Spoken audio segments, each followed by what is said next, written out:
गृहोपयोगी साहित्याची खरेदी करताय तर आजच आपल्या टेकेट सुपर मार्टला भेट द्या। कडधान्य, डाळी, साबण, ब्रँडेड कपडे, शूज, सायकल, कॉस्मेटिक्स हे सर्व मिळण्याचं एकमेव ठिकाण म्हणजेच टेकेट सुपर मार्ट। 5,000चे भरपूर डिस्काउंट, कमीत कमी 4,999च्या खरेदीवर 5 किलोमीटर पर्यंत मोफत घरपोच सेवा। पत्ता पंचवटी चित्रमंदिर जवळ, 3 बत्ती रोड। संपर्क 92 97 97 50 00।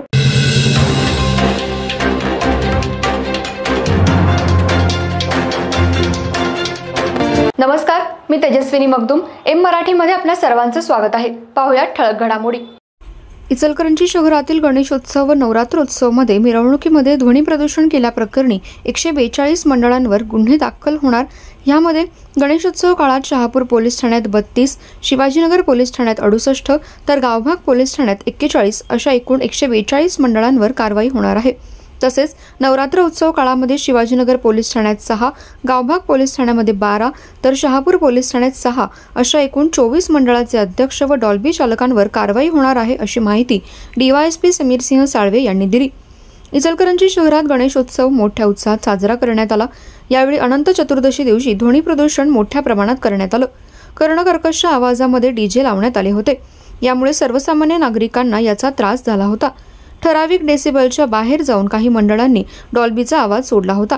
याच अनुषंगाने गणेशोत्सव मंडळांना सह डॉल्बी चालकांवर गुन्हे दाखल करण्याची प्रक्रिया सुरू करण्यात आली। शिवाजीनगर पोलीस ठाण्यात 68, गावभाग 41, शहापूर 32 असे सुमारे 142 मंडळांवर अनंत चतुर्दशी दिवशी ध्वनी प्रदूषण केल्याप्रकरणी गुन्हे दाखल करण्यात येणार आहेत।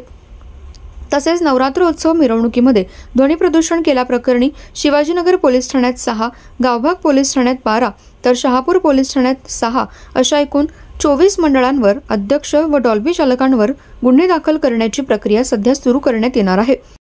सर्व मंडळाच्या डीजेचे नॉईज घेण्यात आले आहेत। तसेच ज्याने बेफिकीरपणे ट्रॉलीमध्ये स्ट्रक्चर उभे करून वाहतुकीस अडथळा केल्याप्रकरणी पोलिसांनी आरटीओ यांना कारवाई करण्याचे आदेश दिलेत।